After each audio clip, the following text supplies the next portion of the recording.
아이들이 갖고 있던 장점이다 약점이 뭐냐면요. 아이들은요, 어디서 들은 건 많기 때문에 인풋은 강해요. 그 학교 가려면 몇 등급이 필요해. 그런 건 자기 잘 알아요. 다 찾아보거든요. 네. 그런데 얘들은 아웃풋을 몰라요. 그러니까 바깥에 나왔을 때 그 학과가 또는 그 대학이 갖고 있는 평판이라든지 그 학과가 갖고 있던 잠재력이라든지 이런 것들을 생각보다 굉장히 모릅니다. 이거는 엄마 아빠의 역할이 좀 필요해요. 그래서 이런 소통들이 좀 오가면은 좀 더 입시에 굉장히 도움이 되지 않을까 싶습니다. 이 부분은요. 그리고 그 수시를 내가 학생부 교과 중심으로 갈 것이냐 아니면 종합으로 갈 것이냐 비중을 어떻게 두냐에 따라서도 내신 관리 방식이 조금 달라지긴 합니다. 예를 들면은 우선 좀 색깔이 조금 애매하게 좀 하시지만은 노란 색깔이 있고요, 빨간 색깔이 있거든요. 빨간 색깔 화살표는 시험 기간이에요. 시험 기간은 정해져 있습니다. 그럼 시험 기간 앞뒤로 항상 뭐가 있냐면은 학생부를 관리할 수 있는 틈이 있어요. 네, 이걸 제가 여기 하남에 와서 아이들한테 많이 얘기를 해주긴 하는데 요걸 잘 받아들여서 실천하는 친구도 있는 반면에 요 시기를 이제 놀자판으로 보는 친구들도 많았습니다. 그러니까 여러 사례를 봤을 때는요, 3학 1학기를 제일 잘 보내는 방법은요, 좀 쪼개가지고 시험 기간과 비시험 기간을 나눠서 시험 기간 시험 공부하고 비시험 기간에는 모의고사라든지 학생부 관리라든지 이런 쪽으로 좀 구분해서 좀 준비하는 게 실질적으로 3학 1학기 때 성적을 올리든 모의고사 등급을 올리든 도움은 된다고 보는 입장이긴 해요. 그래서 교과 전형 친구들 같은 경우는 이 시기 때 우리가 생각해봐야 될 게 뭐냐면 내신 등급에 목숨을 많이 걸겠죠. 그리고 수행평가를 준비하는 데 있어서 사실은 나는 상담 받아봤는데 학생부 준비한 것도 별로 없고 나는 교과 중심으로 갈래, 이런 친구들이 요즘은 많이 줄었지만은 이제 그래도 좀 가끔 있습니다. 그래서 이 친구들 같은 경우는 이제 수행평가과 관련해 가지고는요, 점수에 많이 집중을 많이 한 편이에요. 날짜를 잘 지킨다라든지 수행평가에 있었던 만점 처리에 좀 많이 집중한 편이고요. 반면에 학종까지 준비한 친구들은 학종을 하는 이유가 자기 갖고 있는 내신이 갖고 있는 약점을 극복하기 위한 목적이 더 크거든요. 그렇다면은 앞서 말한 두 가지도 중요하지만요, 희망 계열에 대한 탐구에 대해서도 관심이 많습니다. 그래서 이 부분에 대해서 학종과 관련된 친구들은요, 사실은 이 시험 기간 앞뒤로 탐구 주제에 대한 관심이나 정리들도 좀 반드시 좀 적용이 돼야 될 거고요. 그리고 특히 7월이 넘어가게 되면은 이제 학생부 마감철로 들어가기 때문에 이와 관련해서 지금 조금씩 학교에서 뭐 쓰는 게 좀 있을 거예요. 그런 부분에 있어서도 자기가 희망하는 전공이나 학과에 대해서 어떤 연관성이라든지 이런 부분에 대해서 본인만의 방식을 좀 적용할 필요성이 있는 것 같긴 합니다. 이 부분은요. 그리고 이제 모의고사 얘기를 해야 될 것 같아요. 사실 이번에 좀 뭐 저희가 국영수 선생님들도 상당 이렇게 발표를 준비해 주시겠지만은 모의고사와 관련해서 제가 많이 여기 와서 느꼈던 게 학생들이 모의고사에 대한 집중도가 좀 낮아요. 네, 제가 느꼈던 거는요. 그리고 이게 왜 그런지를 고민해 봤는데 물론 제 말이 100% 답은 아닐 수 있겠지만은 분위기가 좀 있어요. 항상 이번에 제가 그 학교 중학생들 대상으로 고등학교 설명회를 몇 군데 갔다 왔는데 거기서도 항상 얘기가 우리 지역은 수능 안 돼? 이런 얘기를 너무 쉽게들 말씀하세요. 그렇게 말하면 하남고 친구들은 뭐가 되겠어요? 네, 그 친구들은 수능 일변도로 갈 텐데요. 그쵸? 자, 이 얘기 요지는 우리가 많이 생각해 보는 게 수능으로 대학 가는 건 아니에요. 하지만 수능이라는 그 영역이 수시에서도 최저를 맞추는 데 필요하잖아요. 그쵸? 게다가 이번 수능 어려웠다고 말 많았고 특히 영어 때문에 성적 안 나왔다 얘기도 말 많았고 실제로 최저를 맞출 줄 알았는데 수능 난이도로 인해서 못 맞춰서 수시가 날아간 친구들 꽤 많았어요. 그렇다면 모의고사에 대해서 수능까지 안 가도 좋아요. 정시까지 안 가도 좋으니 모의고사에 좀 집중적으로 준비할 수 있는 환경이나 상황이나 분위기를 만들어야 되는 게 맞거든요. 그럼 물리적으로 항상 하는 얘기가 우린 재수생보다 안 돼 라고 얘기하는데 꼭 그렇다고 보긴 좀 어려울 것 같아요. 이제부터는요. 왜냐면 이 과정을 모두 보게 되면요, 하나씩 좀 쪼개서 말씀드릴게요. 첫 번째는 지금부터예요. 지금 12월 셋째 주, 넷째 주부터 해가지고 언제까지요? 3월 둘째 주 또는 셋째 주까지요. 왜냐면은 지금부터 너네 3학 1학기 내신 공부해 그러면 안 할걸요? 네, 왜 해야 되는지 동기부여가 되게 안 될 거예요. 가뜩이나 애들 내신 준비할 때 한 달에서 한 달 반 할까 말까 한 정도의 시험 기간을 준비했던 애들인데 지금부터 3학년 내신 준비하니까 내신 공부해 그러면 못해요. 석 달 동안 어떻게 해요? 그쵸? 이 시기가 모의고사 공부하기 너무 좋은 시기예요. 언제까지요? 3월 모평까지요. 그래서 이 시기를 통해서 좀 예비고사 과정에서 필요한 모의고사 역량이라든지 그리고 최저를 맞춰야 된다면 그 최저에 대한 계획을 세웠을 때 그 최저에 대한 바탕을 만든 시기라고 보시면 될 것 같습니다. 요 기간이 약 10주에서 12주 정도 모든 학생들에게 공평하게 할당되어 있습니다. 이게 첫 번째고요. 두 번째는 시험이 끝난 직후예요. 중간고사 끝난 직후 5월인데 사실은 육모 대비 기간이거든요. 사실 이 기간은요. 그리고 요 기간이 학생부 관리 기간이기도 해요. 그래서 바쁠 때죠. 이제부터는요. 우리가 작년, 재작년 아이들 1, 2학년 때 모습을 보게 되면은 5월달 모습은요. 일단 중간고사 끝났으니까 놀기 바빴던 때인데 되는데 3학년은 그래서는 안 되거든요. 네, 그래서 요 기간이 약 3주에서 4주 정도 할당이 되어 있습니다. 그리고 기말고사 끝나자마자 언제까지요? 중간에 휩쓸리지 않는다면은 11월까지 쭉 갑니다. 여기까지요. 길어요. 네, 추석 한 주 빼드리고요. 자, 그러면은 요때까지가 이제 6월 1학기가 끝나면서 그 상황에 맞게끔 이제 부족한 부분들에 대해서 어떻게 보완할 것인가, 내 주력 과목은 무엇인가, 최저를 맞춰야 된다면 내 주력 과목 무엇인가를 정하고 쭉 달려야 될 시기입니다. 그리고 본의 아니게 가끔씩 정시 반전이 이 시기에 어떻게 했냐에 따라서 벌어집니다. 그래서 혹자는 이렇게도 물어봐요. 요거밖에 안 되는데 어떻게 반전이 일어나죠? 물어보는데 반수하는 애들이 이때부터 시작합니다. 네, 반수 친구들은요. 그렇기 때문에 요 시기까지 우리가 끝까지 달려가야 뭐라도 나오지 않겠느냐 이 부분입니다. 그러면은 요 세 가지를 모두 합치면요, 못해도 28주에서 32주가 나옵니다. 적지 않습니다. 이 부분은요. 네, 반수하는 친구들이 평균적으로 준비하는 기간이 약 20주에서 22주 정도 되거든요. 네, 물론 이제 이것저것 계산했을 때입니다. 자, 그러면은 여기에 대해서 봤을 때 모의고사와 관련해서 받아들여야 될 부분은요, 저는 이렇게 생각합니다. 모의고사는 지금부터 무조건 내신만큼 중요하게 안고 갔으면 좋겠다. 이 부분. 그게 수능 최저를 쓸 수 있을 것이고, 만약에 내 내신이 너무 낮은데 내가 5등급, 6등급, 7등급인데 이게 모의고사 해봤자 무슨 의미가 있겠냐? 라고 한다면은 정시 무기로 쓰든지 아니면은 다른 전형을 쓸 때 필요한 역할로 쓰든지 어떻게든 방향성은 다 있거든요. 이 부분은요. 네, 그래서 이런 부분을 좀 고민해봤으면 좋겠고요. 그리고 정시를 애초에 준비한 친구들도 있을 거라고 봐요. 그럼 정시 준비한 친구들은 사실 지금부터요 1년 동안 정시 모두 올인하시면 됩니다. 사실은 얘기는 끝났습니다. 할 말은 없어요. 다만 정시도 각자의 사정에 따라 좀 달라집니다. 예를 들면 이런 케이스가 있을 거예요. 점검을 했는데 현재 내 수시 역량으로는 갈 대학이 없다, 또는 갈 대학에 있더라도 난 때려주고 거기 못 가겠다, 이런 친구들 있죠. 내 자존심이 허락하지 않아, 이런 케이스예요. 예를 들어서 뭐 여러 가지 있겠죠. 내신이 5등급이라서 뭐 학교에서는 야 그래도 강원권이나 충청권까지 어떻게 지방으로 가볼래 싶었는데 저는 서울은 꼭 가야 될 것 같습니다. 이런 친구들이라면은 수시를 붙잡을 수가 없겠죠. 또는 3등급인데 3등급이면 경기권까지 어떻게 좀 해볼래? 아니면 서울에 학종을 어떻게 해볼래? 이런 얘기가 나오겠는데 저는 무조건 10대 대학 안에 들어가야 될 것 같습니다. 약간 이런 마인드라면요. 그게 마음이 굳건하다면은 아무래도 정시에 집중할 수밖에 없는 상황이겠죠. 아까 말씀드렸죠. 어떤 등급이 어느 학교를 간다가 중요한 게 아니고요. 어떤 등급인데 내가 어떤 입장을 갖고 있냐, 이 부분입니다. 그래서 이런 친구들 같은 경우는요, 네, 거의 정시 올인입니다. 이 친구들은요. 그리고 수시가 6장이니까 좀 아깝잖아요, 버리기가요. 네, 이 친구들은 아무래도 수시를 둘 중 하나겠죠. 논술 중심으로 편성하거나 아니면은 네, 자기 학생부 상태에 따라서 대폭 우주 상향을 하는 친구들도 있습니다. 반면에 이런 친구들도 있어요. 현재 상황이 안 좋대. 하지만 정시가 어떻게 될지도 모르겠어. 학교 선생님이 어디 학교까지 얘기했는데 마음에 안 들지만 어떡하겠어, 거기라도 가야지, 이런 마인드라면은 약간 위와 똑같은 입장이 될 수가 없겠죠. 네, 예를 들어서 여기에 가장 많이 걸리는 케이스들이요 4, 5등급 친구들이에요. 그럼 이 친구들 같은 경우는 학교에서 얘기 들었을 때는 마음이 좀 안 좋겠죠. 네, 거기까지밖에 못 가는가. 근데 정시를 하자니 해놓은 것도 없다 보니 불안해. 어떻게 할지 모르겠어. 그럼 정시를 준비하되 수시에 대해서 생각을 해야 됩니다. 어떻게 할지 모르니까 3학년 성적을 떨어뜨릴 수는 없잖아요. 그렇기 때문에 정시는 준비는 하되 수시는 내 위치에 맞춰서 3학년 학기 때 어떻게 노력을 하든 뭘 하든 해서 움직여야 될 것 같아요. 사실 이렇게 생각하시면 될 것 같아요. 내신이요, 최상위권 친구들 같은 경우는 오히려 뭐 1.0, 1.2 이런 친구들은요, 제가 오히려 가끔 상담할 때 이런 얘기해요.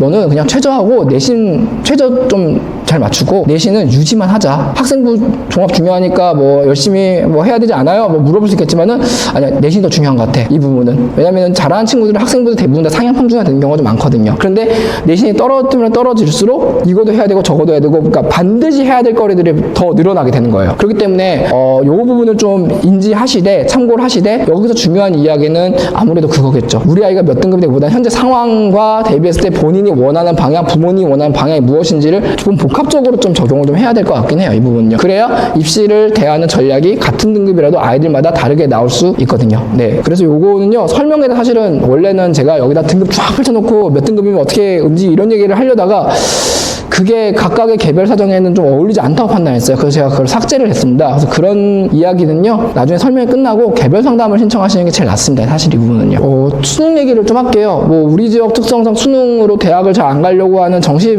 별로 안 좋아하시는 건 알겠지만 그래도 알아야 될 건 알아야죠. 네, 올해 수능 만점자 5명 중에서는 현역이 많습니다. 자, 그럼 우리가 여기서 얘기할 수 있는 게 뭐냐면요, 이번 수능이 어떻게 흘러가는지를 보려면은 일단 첫 번째는요, 국어를 선택한 친구들은요, 네, 일단 데이터 보면 아시겠지만은 화법 수업과 작문을 많이 선택했습니다. 이걸 하는 뜻이 아니고요. 그렇단 얘기예요. 네, 통계를 말씀드린 겁니다. 그리고 두 번째는 수학 같은 경우는 응시생 절반이 대부분 이제 확통으로 움직였다는 점을 좀 참고하시면 될 것 같고요. 세 번째는 이제 아마 유튜브나 이제 영상이나 칼럼이나 신문 보셨겠지만은 그 사탐론 이슈가 좀 있잖아요. 그래서 사탐론과 관련해가지고도 좀 얘기 나온 게 전체 인원의 58% 정도가 올사탐이에요. 그럼 그 얘기는 뭐냐면은 이과 친구들도 이과임에도 불구하고 사탐 2개 했던 친구들이 있다는 얘기입니다. 네. 그리고 과탐 2개만 했던 이제 순수 이과 친구들은 이제 22%, 그리고 반반 정도 친구들 이렇게 있다고 보시면 될 것 같아요.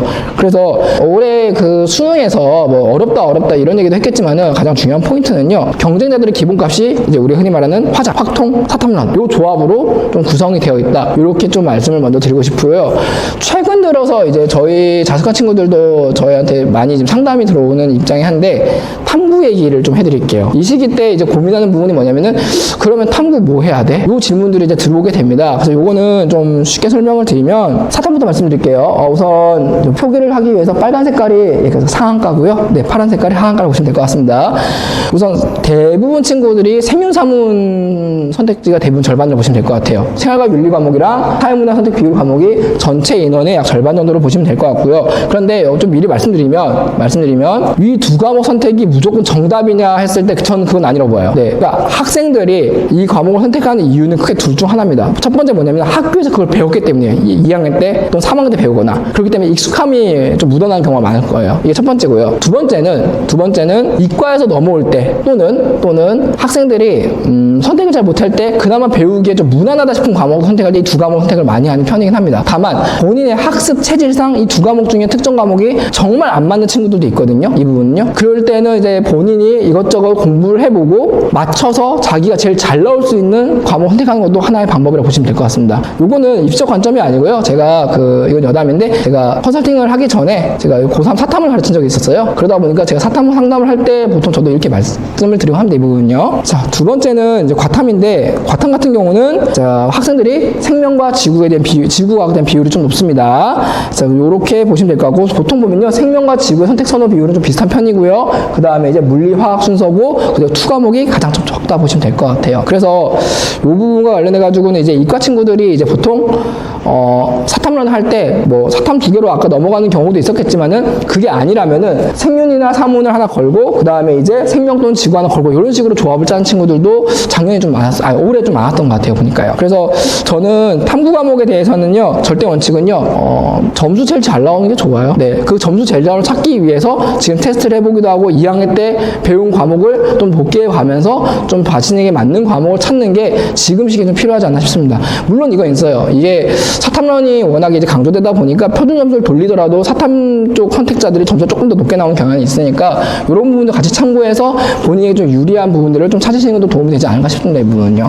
그리고 그 수능과 관련해서 이건 종로학원에 대한 자료인데 좀 설명드리면은 이 신문 자료 그대로 좀 가져와 설명드릴게요. 수능 성적표가 나온 직후에 발표된 얘기인데 우선은 종로학원에서 자체적으로 5천여 명에 대해서 가채점을 돌려보니 상위권 친구들 같은 경우는 영어가 상대적으로 취약하다. 즉 여기서 상위권은 국어, 수학, 탐구가 각각 90점 이상 넘어간 친구들을 의미하는 겁니다. 그래서 여기서는 영어가 상대적으로 취약하다는 점, 그리고 중상위권 친구들은 수학이 조금 아쉽고요. 그리고 이제 70점대 친구들은 이제 국어가 상대적으로 취약하다 이렇게 나왔거든요. 이 얘기 무슨 얘기냐면요. 우리가 이제 예비 고3이 되면서 공부를 시작하고 공부에 대해서 무게중심을 잡을 때 무엇을 무게중심 잡느냐 했을 때는 사실은 아이들의 성적을 분석을 해봐야 알 수 있을 것 같긴 해요. 남들이 수학 중요하기 때문에 너도 수학해 이거보다는 얘는 수학도 중요하지만은 국어가 약한데 국어도 잡아야 되지 않아? 이 관점을 잡아야 되잖아요. 그래서 거기에 대한 통계적 측면에서 이번 수능 친 친구들에 대해 이렇게 접근이 됐던 것을 말씀드립니다. 그리고 요거는 제가 하나 더 조금 보면요.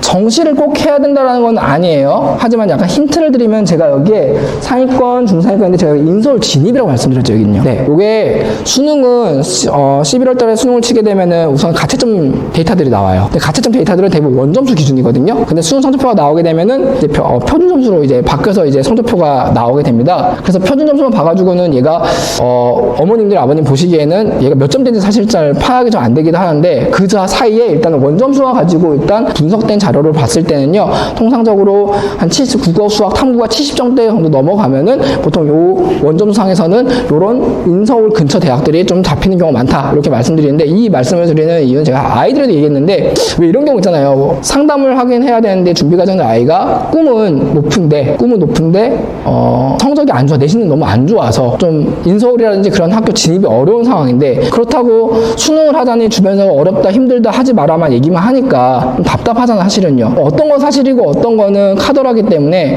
일단 중요한 건 자기 주변 환경에 있는 장벽은 좀 제거를 해야 되지 않나, 그러려면 좀 정확한 정보가 좀 필요하지 않나 싶거든요. 그래서 그런 차원에서 좀 말씀을 드리는 겁니다. 저도 애들한테 얘기해요. 성적이 안 좋은데 반장하고 싶으면은 정시할래? 70점씩만 넣어보자 이렇게 얘기는 하는데, 물론 70점이 쉬운 건 아닙니다.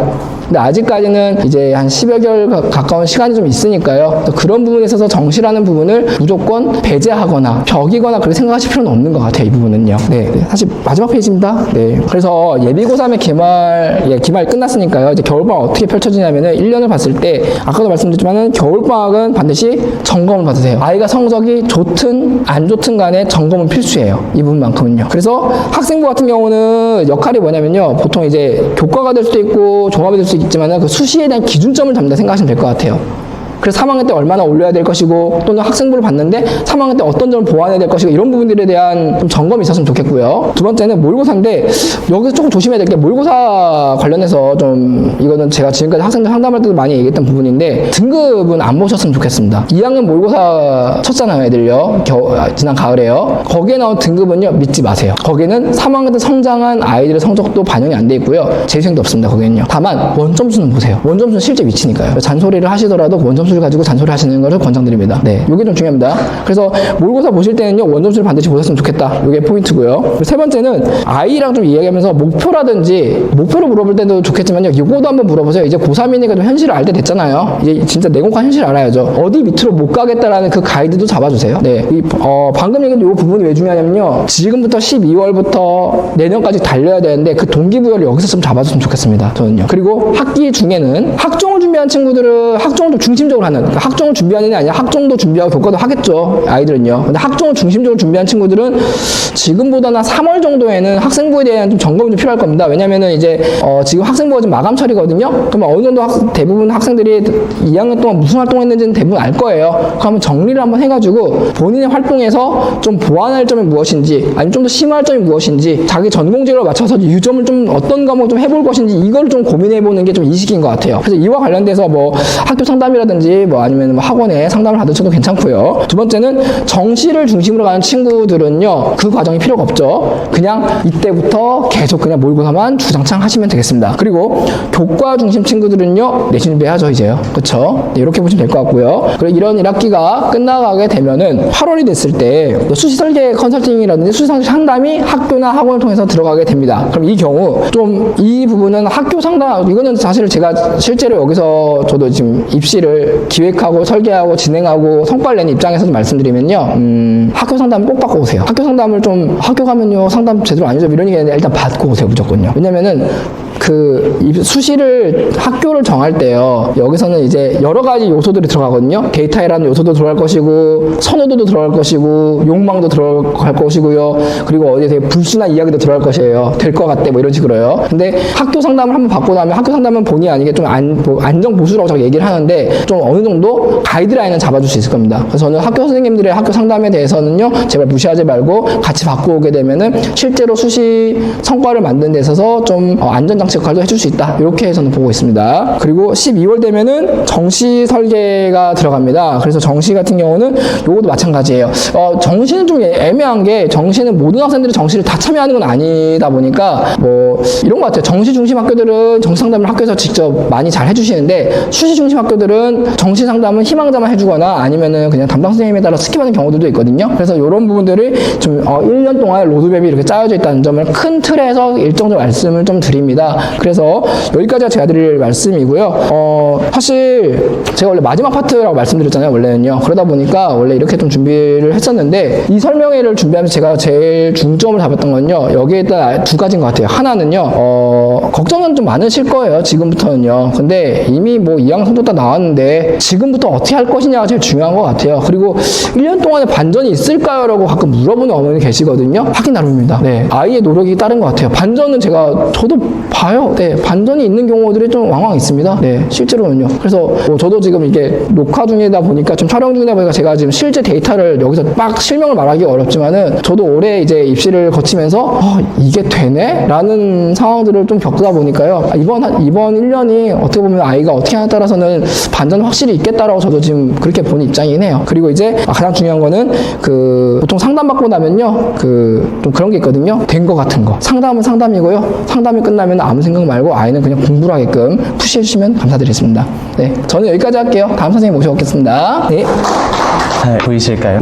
아마 앞에 길게 좀 하셔가지고 되게 피곤하고 지치실 것 같은데, 네, 안녕하세요. 저는 국어 강사 이정관입니다. 저는 이제 다올에서 수능 국어를 가르치고 있고요. 오늘 설명회에서는 수능 국어와 관련된 부분들에 대해서 말씀드리려고 합니다. 먼저 저는 뭐 이런 사람이고요. 잘 모르실 것 같긴 한데, 제가 입시왕이라는 혹시 아시는 분들 계실 수도 있는데, 입시 유튜브 채널이 있어요. 팟캐스트랑 유튜브 하는 회사 소속 수능국어 강사고요. 라파에듀라는 온라인 플랫폼에서도 수능국어 대표 강사로 있습니다. 그리고 다올에서는 작년부터 수업을 진행하고 있습니다. 그래서 먼저 뭐 성적 향상 사례를 원장님께서 말을 해라 라고 하셔가지고 그냥 학생 이름은 지워놓고서는 성적을 가져왔는데요. 4등급에서 1등급, 4등급에서 2등급, 5등급에서 1등급 되어 있는데 이게 어떻게 믿냐라고 생각하실 것 같아서 제가 QR코드를 가져왔거든요. QR코드 아마 찍어보시면 이런 이제 사이트, 제가 만들어 놓은 웹사이트가 나올 거예요. 여기 이제 다 그 입시왕 카페에 올라와 있는 것들이거든요. 뭐 4에서 1이 됐다, 구체적으로 어떻게 수업을 진행했었다, 그래서 이런 식으로 나올 거니까 혹시 이제 궁금하시면은 QR코드 지금 찍어서 들어가시면은 웹페이지 안에 뭐 제 소개에 대한 부분들, 그리고 수업은 어땠고 설명도 어떻게 되어 있고 할 거고요. 또 입시왕 카페 가보시면은 또 그 부분도 들어가 있어서 이전관 검색해 보시면은 나오는 것들이 있으시니까 보시면 좋을 것 같습니다. 제가 부득이하게 마스크를 쓰고 왔는데 요즘 독감이 유행인데 뭔가 약간 목이 칼칼한 것 같아서 괜히 오셨다가 또 저 때문에 감기에 걸리시면 안 될 것 같아서 마스크를 쓰고 진행하도록 하겠습니다. 그래서 좀 더 본격적으로 이제 수능 이야기를 좀 해보려고 합니다. 학우님들께서도 아시겠지만 올해 수능 국어가 굉장히 어려워. 불수능이라는 말이 뭐 뉴스에 도배됐죠. 충격적인 거는 그 뉴스를 검색한 다음에 수능의 난이도가 이제 높아진 시대라고 봅니다. 그래서 애초에 구조적으로는 영어가 절대평가가 된 지 좀 됐잖아요. 물론 올해 같은 경우에는 1등급이 4%가 더 낮아서 문제가 되기는 했지만 절대평가가 도입된 이후에 대학들이 영어를 변별력으로 삼지 않습니다. 굉장히 점수 크게 살펴보면 너무 옛날은 제외하고 이제 2021년도까지는 비문학이 수능에서 3세트가 출제가 되는데 그 중에 한두 세트가 정말 어려웠어요. 이때 당시에는 뭐 교사, 강사 할 거 없이 시험을 보면 난이도가 너무 높아 땀 흘리면서 학생들이 질문하면 등에 땀이 좀 나는데 하면서 풀어주는 정도의 난이도 있는 문제들이 있었고, 문학과학이랑 선택과목, 이때 화법,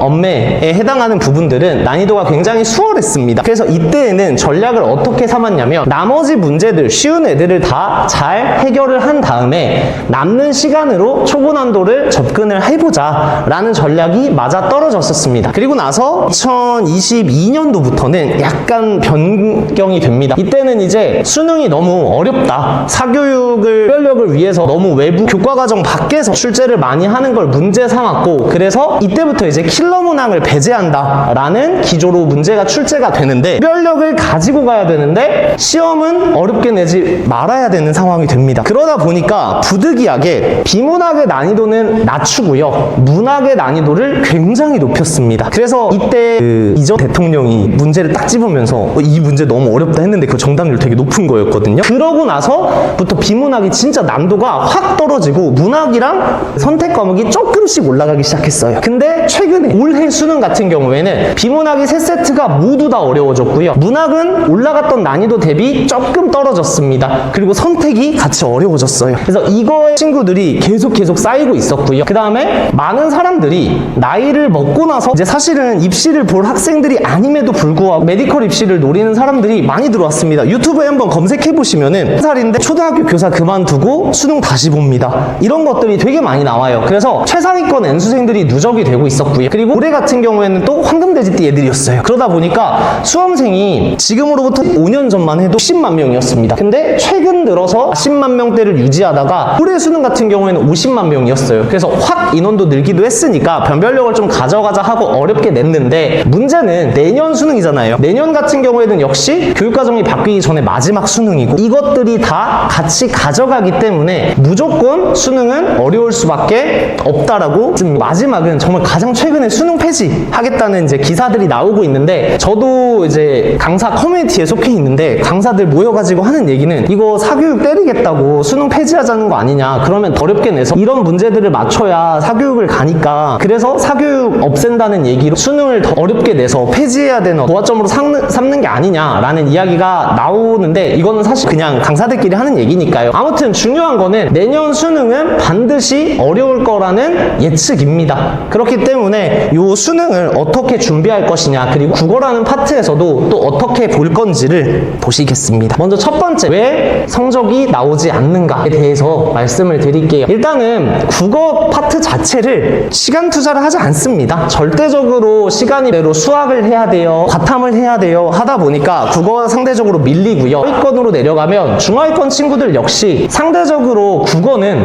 수학이나 영어에 비해 공부를 하지 않아도 본인들이 읽고 풀 수 있다는 생각이 있습니다. 왜냐면 한국어로 구성되어 있으니까요. 그러다 보니까 이 친구들이 국어는 일단은 좀 밀어둡니다. 혼자 할 수 있을 것 같아요. 인강 정도면 될 것 같아요. 기출문제 정도만 돌리면 이제 이렇게 이야기를 하지만 막상 수능에서 뚜껑을 열어보면 이 친구들이 성적이 잘 나오는 경우가 굉장히 적습니다. 두 번째는 연계교재, EBS가 연계가 된다고 하죠. 그리고 실제로 100%가 연계가 됩니다. 문제는 이 연계가 되는 수능특강 수능 완성들을 내신이랑 똑같이 작품을 외우고 어떤 내용인지를 외우다 보니까 시험을 올바르게, 수능이라는 이 시험의 풀네임, 우리가 수능이라고 부르기는 하지만 사실은 대학 수능력 시험이잖아요. 그러면 이 이름 자체가 대학에서 가르치는 내용을 학습할 수 있는 능력이 있는지를 보는 시험이 수능입니다. 그렇기 때문에 이 시험은 네가 얼마나 고등학교 때까지 열심히 공부했고 고등학교에서 배운 내용 너 우리 학교 와서 가르치는 내용 잘 알아들을 수 있겠어? 너 이거 글 잘 써서 논문 쓸 수 있겠어? 와 같은 것들을 물어보는 시험이기 때문에 소재 자체는 고등학교 때 배웠던 요소지만 그걸 가지고 평가하는 부분은 논리력, 독해력, 문제 해결 능력과 같은 논리적 평가라는 겁니다. 그렇기 때문에 내신식으로 열심히 국어를 공부를 해도 막상 시험에 가지로 그러기 때문에 단순하게 문제풀이를 반복하는 경우가 많습니다. 잘 생각해 보시면 국어 공부하겠다고 문제집 사달라고 하면 매산비, 마더텅 이런 기출문제집을 사달라고 해요. 그리고 국어는 기출만 돌리면 돼 하고 문제를 열심히 풉니다. 근데 문제는 이런 거예요. 예를 들어서 학부모님들께서는 아이들을 키워보셨으니까 젓가락질을 애들이 처음에는 잘 집지도 못하다가 뽀로로 같은 젓가락이나 이렇게 교정해주는 걸로 이렇게 찌끔찌끔씩 집기 시작하죠. 그리고 더 잘하기 시작하면 교정기 없어도 집을 수 있게 되고요. 처음에는 좀 단단한 거 집다가 시간이 지나면 지날수록 젓가락질을 하는 능력이 막 올라가서 나중에는 두부도 집고 묵도 집해지겠죠. 근데 그런 것처럼 젓가락질을 하는 능력치를, 기술의 상승을 그래프로 그려본다고 하면 처음에는 전혀 이제 조금 하게 되고 더 하게 되고 더 하게 되고 마지막에는 이제 묵이나 좀 말랑말랑한 것까지 잡을 정도로 성장을 하겠죠. 문제는 이게 나이가 먹으면 먹을수록 하루에 밥 3끼 먹을 거고요, 라면도 먹을 거고요. 왜 우리 한국 사람들은 디저트도 젓가락으로 먹잖아요. 뷔페 가면은. 그럼 계속 젓가락질을 많이 사용하니까 계속 올라가느냐? 이게 아니잖아요. 오히려 나이를 먹으면 먹을수록 손가락에 힘이 좀 없고 저희 맛이 오히려 떨어질 겁니다. 그러면 국어라는 시험을 준비하는 데 있어서 글을 읽는다는 것도 같은 개념이라는 거예요. 뭔가 의식적으로 내가 어떤 기술을 더 나아지게 해야 되고 기술을 발전시키고 능력을 발전시킨다는 것은 의식적으로 어떻게 더 나은 기술을 할 수 있을까? 내가 어떤 잘못된 습관이 있고 어떻게 해야 올바르게 할 수 있는지를 중간중간에 수정을 해줘야 얘가 기술적으로 더 상승할 수 있는데, 한글이라는 소재를 가지고 있는 국어 과목의 특성상 학생들은 내가 어느 정도 읽을 수 있기 때문에 그냥 읽기만 하면 문제를 풀다 보면 어느 날 내 기술적인 부분이 상승할 거라고 보는 거죠. 근데 이거는 그냥 문제를 계속 풀면서 시간이 지날수록 젓가락질처럼 어느 시점이 되면 고정이 되고 이후에는 하락하게 되는 원인이 됩니다. 그래서 중요한 건 이겁니다. 아무리 뭐 인강에서 좋은 스킬을 배워도 본인이 직접 내가 문제를 풀 때 적용할 수 있게끔 옆에서 피드백을 해주고 부족한 부분들을 수정해주고 잘못된 부분들을 수정하지 않으면 절대로 성적은 올라가지 않고 내려가게 된다는 겁니다. 그래서 이러한 원인을 가지고 보통 학생들이 수능 국어를 잘 준비적이 잘 나오지 않게 됩니다. 요거 같은 경우 이제 잠깐 학부모님들께서 해보시라고 제가 가져오긴 보냈는데 이게 23학년도 6월 모의평가에 나온 문제입니다. 문학에 있었던 문제 중에 하나인데요. 자도사라는 딸려 나온 문제입니다. 천천히 한번 읽어보시면 이 작품의 제목에 쓰인 자도는 자신을 애도한다는 뜻으로 죽음의 극단적인 슬픔을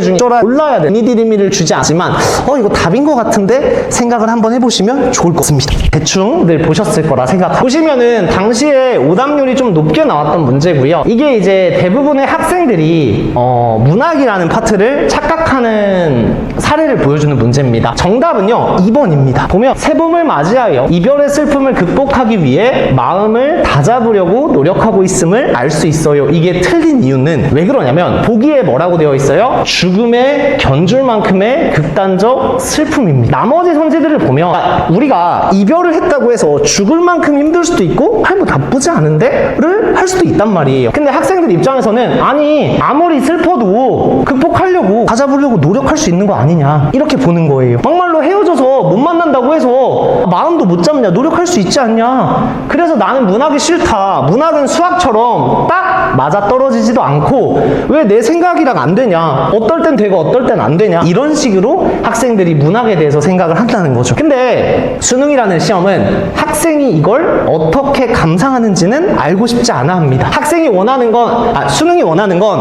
학생이 주어진 출제자의 의도, 출제자의 해석이 무엇인지를 파악하고 그것과 관련해서 논리적으로 답을 도출해내는 걸 원하는 겁니다. 뭐라고 되어 있다고요? 죽음에 견줄 만큼의 슬픔이에요. 그럼 이제부터는 여기에 슬픔은 죽음이 가지는 만큼의 무게, 죽음이 가지는 만큼의 슬픔이 되는 거예요. 그러면 죽을 만큼 슬픈데 어떻게 극복해요? 그러면 죽음도 극복이 돼야 되거든요. 그래서 답이 2번이 되는 게 평가원의 논리입니다. 그래서 이렇게 논리적으로 접근을 하는 게 아니라 어떤 문학 작품을 내가 감상하고 해석하고 외우고 이제 이런 식이 되니까 학생들 입장에서는 항상 문제를 틀리게 되는 경우가 되고 국어는 어렵다, 안 하게 된다, 나는 최저를 국어로 안 맞출란다 이런 흐름으로 가는 경우가 많게 되는 겁니다. 그래서 어떻게 평가원이 문제를 내는지를 잘 알아야 된다. 그리고 수능이라는 시험은 논리력, 독해력, 사고력, 문제 해결 능력을 물어보는 거기 때문에 다시 말하면 해당하는 능력을 키운다면 이런 문제를 잘 해결할 수 있게 되는 거죠. 마찬가지로 내신도 마찬가지입니다. 만약에 현재 내신에서 고등학교 2학년 기준으로 한 2등급 정도 국어 나오고 있어요. 그러니까 국어 나쁘지 않으니까 그냥 내신으로만 할게요 라고 한다면 3학년부터는 대체로 아이들이 열심히 국어 공부를 하기 시작하죠. 내신도 채우겠다고 하기도 하고 또 학교에서도 변별력을 조금씩 섞기 시작합니다. 그럼 내가 글을 빠르게 잘 읽고 똑바로 독해하는 능력을 수능처럼 갖춰놓으면 내신에서도 좋은 영향을 가져올 수 있지만 만약에 그냥 내신으로 하듯이 1, 2학년 때 하듯이 열심히 외우는 것만으로는 좋은 결과를 만들어내기가 어렵겠죠. 그래서 이런 결론적으로 봤을 때 국어를 어떻게 불수능이 된다고 하고 아이들이 이런 원인으로 못한다고 하는데 그럼 어떻게 해결을 해야 되느냐? 피지컬이 강해져야 됩니다. 지금 불수능은 학생들이 미리 준비한 것들하고 딱 폐호로 맞는 형태로 문제가 출제되지 않고 학생들이 예측하지 못하는 비연계라든지 아니면 독해의 난이도가 엄청 올라간다든지 이런 식으로 문제가 구성이 되기 때문에 단순히 내가 사전에 어떤 내용을 공부한다는 개념보다는 어떤 내용이 나오든 해결할 수 있는 피지컬 강화가 제일 중요합니다. 그래서 기출을 통해서 평가원은 어떤 논리적인 접근을 가져가며 얼만큼의 필요한 만큼의 독해력이 필요한지 가져가야 되는 거죠. 그래서 저희 같은 경우에는 독서 파트, 비문학이죠. 비문학 수업을 할 때 한 문장 단위로 독해하는 수업을 진행을 합니다. 그러니까 그냥 지문 쭉 읽어준 다음에 자 얘들아 첫 번째 단락은 이런 내용이지 두 번째 단락은 이런 내용이었어 세 번째 단락은 이렇게 되니까 답은 몇 번이야? 이런 식으로 풀게 되면 학생들은 해당하는 과정을 가져갈 수 있는 능력이 없기 때문에 그냥 수업 내내 그러네 국어기 때문에 들리긴 해요. 한국어라서 그렇구나 야 선생님 설명 잘하네. 그리고 막상 본인이 문제를 풀 때가 되면 해결이 안 되는 거죠. 그래서 저희는 한 문장 단위로 독해를 진행을 하고요. 그 다음에 비문학이 많이 어렵기 때문에 이거가 무엇인지를 파악을 했고 그걸 통해서 학생들에게 전달함으로써 학생들이 잘 국어 문제들을 풀어낼 수 있게끔 하는 데 초점을 많이 맞췄습니다. 그리고 지금 딱 애매하게 이제 3학년 때 성적이 조금 떨어지는 친구들이 누구냐면 압도적인 상위권이 아닌 친구들이요. 예를 들어서 내신 한 2등급 정도? 근데 모의고사는 2등급에서 한 3등급 왔다 갔다 해요. 요 정도 하는 친구들. 구체적으로는 공부를 못하는 것도 아니에요. 근데 그렇다고 압도적으로 잘하는 것도 아니에요. 이러면은 고3 때 별다른 케어를 해주지 않고 그냥 지금까지 잘했으니까 이대로 가면 되겠다라고 하면 이 친구들은 사실은 성적이 올라갔다 내려갔다 하는 폭이 있다는 것, 뭔가 피지컬이 높기보다는 내가 잘 가지고 있던 것들이 시험에 실현이 돼 성적이 좀 잘 나오는 거고요. 내가 가지고 있는 거랑 거리가 좀 있는 게 나오면 성적이 떨어지는 거거든요. 그래서 이 친구들은 피지컬이 안 돼 있는 거라서 만약에 그 상태 유지가 되면 3학년 때 성적이 우수수수 떨어질 가능성이 높고, 특히 수능에서 요번 수능처럼 어렵게 나오면은 피지컬 부족한 친구들은 정말 와르르 무너집니다. 그리고 국어는 첫 교시예요. 그러니까 국어 시험에서 만약에 결과가 별로 좋지 않으면 수학, 영어, 탐구까지 와르르 무너지는 상황이 있기 때문에 정말 압도적인 상위권이 아니라면 수능 국어에 대해서 정말 일찍부터 준비하는 게 필요하다고 생각합니다. 그리고 아마 이제 선택 과목에 대한 생각들도 하실 것 같은데, 엄매냐 화작이냐, 그리고 3학년 1학기 내신이 엄매니까 그냥 엄매를 선택하겠다, 이 정도 생각하시는 분들이 많으실 수 있을 것 같아서 저의 개인적인 생각을 담아서 말씀을 드리자면, 오른쪽에 있는 정답률 표거든요. 1위부터 10위까지 오답이 얼마나 많이 나온 순서로 지금 만들어 놓은 건데, 엄매는 10위 안에 2위, 5위, 7위가 엄매고요. 화작 같은 경우에는 3위, 7위가 화작입니다. 많이 틀린 순으로 따지면. 그리고 3위에 해당하는 애도 오답률이 68.8이에요. 그러니까 좀 엄청 높지는 않죠. 그래서 3개, 2개 이렇게 차이가 나는데 실제로 학습량 자체는 5배 차이 납니다. 둘 다 똑같이 노베이스라고 치고 엄매를 공부하고 화작을 공부한다고 했을 때 엄매에 투자해야 되는 시간이 거의 5배가 많아요. 그래서 초상위권이 아니라면 사실 내신하고 상관없이 수능에서는 화작을 선택하는 게 훨씬 더 유리합니다. 그리고 이 오답률 표에서 보시면 알겠지만 전국에서 수능을 본 친구들 엄매를 선택한다는 것 자체가 사실은 공부를 조금 더 잘하는 학생들이 많아요. 왜냐면 1등급 커트라인 기준이 엄매는 85점 정도라면 화작이 90점 정도이기 때문에 5점만큼 틀려도 똑같이 본다는 개념이잖아요. 근데도 그 친구들이 가장 많이 틀린, 두 번째로 많이 틀린 문제가 엄매입니다. 그래서 단순히 그냥 내신 수준에서 내가 문법을 공부했으면은 수능 때도 어느 정도, 그래서 국어 강사 커뮤니티가 있거든요. 1000명 정도 이제 뭐 대치, 중계, 목동, 평촌 이렇게 있는 강사들이 모여있는 그 집단이 있는데, 거기에서 수능 끝나고 나온 말이 엄매를 선택하라는 거야 말라는 거야, 그냥 엄매 하지 말라는 거 아니야? 이제 이런 얘기가 나올 정도로 학생들 입장에서 너무 부담이 되는 문제들이 많이 라는 부분이 있어서, 저는 오늘 이제 오신 학부모님들께서는 혹시라도 자녀분이 정말 엄매를 너무 굳이 수능 때 엄매를 선택할 필요가 있을까라는 생각이 저는 조심스럽게 있습니다. 그리고 그래서 결과적으로 지금 성적이 어했든 우리 아이들이 수능 때 좋은 결과를 만들어내려면, 아까 앞에서 나왔던 사례들처럼 뭐 4에서 1이든 3에서 2든 되려면, 제가 지금까지 매년 그래도 뭐 2단계 이상, 3단계 이상 성적이 향상한 친구들의 2개입니다. 첫 번째는요, 겨울방학이에요. 왜 학부모님들께서도 들어보셨는지 모르겠지만 수능 성적은 3월 모의고사 성적이 수능까지 간다라는 이야기를 많이 해요, 입시 바닥에서. 그리고 실제로 꽤 신빙성이 있는 얘기예요. 근데 그게 왜 그러냐면, 학생들은 가장 열심히 공부하는 시기가 1월, 2월이에요, 겨울방학이. 그러면 이때 제일 열심히 했다가 3월에 모의고사 치거든요. 그럼 성적이 어느 정도, 문제는 이때 이제 학교 가죠. 학교 가니까 뭐 친구들 만나고 이러면서 학교 생활에 치이고 공부할 시간 좀 줄어들고 이러고, 4월이 되면은 중간고사 치죠. 중간고사 친다고 모의고사를 손을 놔요. 그러고 나서 다시 5월이 되면 이때 좀 깎아먹었던 것들 다시 5월에 조금 채웁니다. 그래서 6월 모의고사를 쳐요. 6월 모의고사 치는데 막 엄청 만족스럽진 않지만 비슷해. 그리고 나서 다시 여름방학이 됩니다. 그럼 여름방학 때 조금 열심히 하다가 9월 모의고사. 근데 이러고 나서 이제 파이널 간다고 문제 치다 보면은 수능 때 돼가지고 결국에 여기서 열심히 했던 거 조금 깎아먹고 다시